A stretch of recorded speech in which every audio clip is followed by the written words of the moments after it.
Joseph Stalin சொல்லப்பட்டதா சொல்லக்கூடிய ஒரு பிரபலமான வாக்கியம். ஒரு மனிதனின் இறப்பு கோர விபத்து.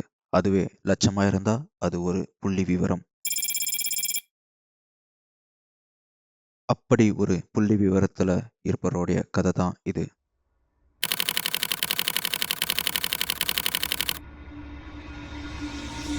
ஆயிரத்தி தொள்ளாயிரத்தி தொண்ணூத்தி 9 தூத்துக்குடி. உப்பள தொழிலாளியா வேலை பார்த்த வின்சென்ட்டை செப்டம்பர் 17, 1999 கைது பண்ணுறாங்க. அவரோட முத்து மற்றும் மரியாதாஸ் அவங்களையும் சேர்த்து. நாட்டு வெடிகுண்டு தயாரிப்பதாகவும் அதை பதுக்கி வச்சு இருப்பதாகவும் ஒரு போலி கேஸ் அவங்க மேல போடப்பட்டது. ஒரு சாதாரண விசாரணையா இருக்கும்னு எதிர்பார்த்த நிலையில அது முறையா நடக்கல.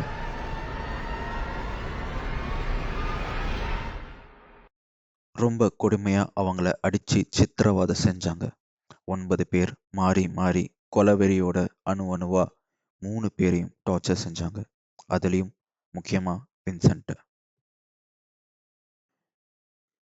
ஏன் எதனாலன்னு பார்த்தா, உப்பள தொழிலாளியா வேலை பார்த்த வின்சென்ட் வார்டு மெம்பராகவும் இருந்தார். உறவினராக இருந்த பசுபதி பாண்டியனுடைய ஆதரவாளர் கர்ணன் என்பவரை ஒரு கும்பல் வெடிகுண்டு வீசி கொன்னிருக்காங்க.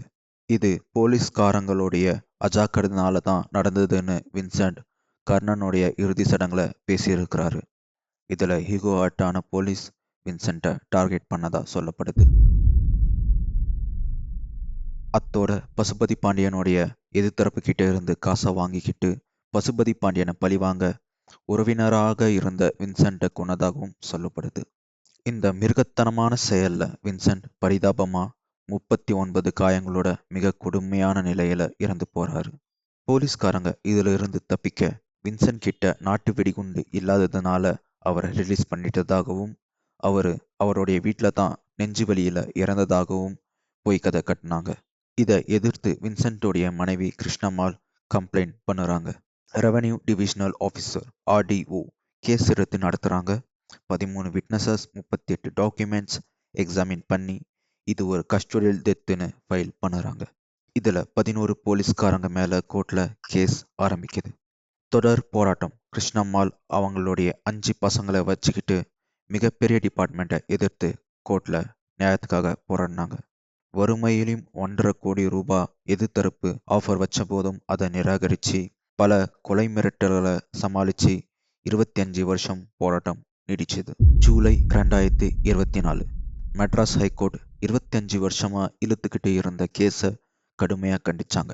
அதை தொடர்ந்து Thoothukudi additional section court April 5, 2025 இந்த கேஸ்ல சம்பந்தப்பட்ட 11 பேர்ல 2 பேர் மேல போதிய ஆதாரம் இல்லாதனால அவங்கள விடுவிச்ச நிலையில மீதம் இருக்கிற DSP உட்பட 9 பேருக்கு ஆயுள் தண்டனையோட ஆளுக்கு தலா 10,000 ரூபாய் அபராதம் விதிச்சு உத்தரவு போட்டு 25 வருஷம் போராட்டத்தை முடிவுக்கு கொண்டு வந்தாங்க.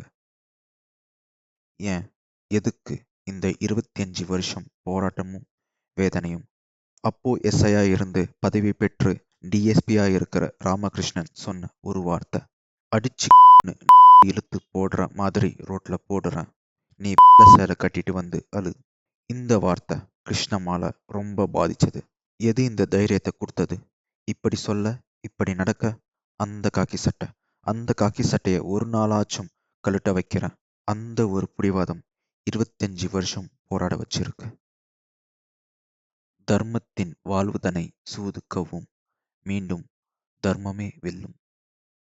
ரொம்ப நன்றி இந்த வீடியோவை பார்த்ததுக்கு. மேலும் இந்த மாதிரி வீடியோ பார்க்க சப்ஸ்கிரைப் பண்ணுங்க. பிடிச்சிருந்தா லைக் பண்ணுங்க, ஷேர் பண்ணுங்க. உங்களுடைய கருத்து, மேலும் எந்த மாதிரியான வீடியோஸ் வேணும்னு கமெண்ட் பண்ணுங்க. முடிஞ்ச வரைக்கும் ரிப்ளை பண்றேன். நன்றி.